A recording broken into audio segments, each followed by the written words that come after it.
بسم اللہ الرحمن الرحیم۔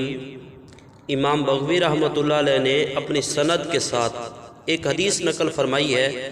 کہ رسول کریم صلی اللہ علیہ وسلم نے فرمایا کہ حق تعالیٰ کا فرمان ہے کہ جو شخص ہر فرض نماز کے بعد سورۃ الفاتحہ یعنی الحمد شریف اور آیت الکرسی اللہ لا الہ الا هو الحی القیوم اور سورۃ آل عمران کی 3 آیتیں، آیت نمبر 18 شاہد اللہ انہ لا الہ الا ہو آخر تک، اور آیت نمبر 26 اور 27 قل اللہم مالک الملک سے بغیر حساب تک پڑھا کرے تو میں اس کا ٹھکانہ جنت میں بنا دوں گا، اور ہر روز اس کی طرف 70 مرتبہ نظر رحمت کروں گا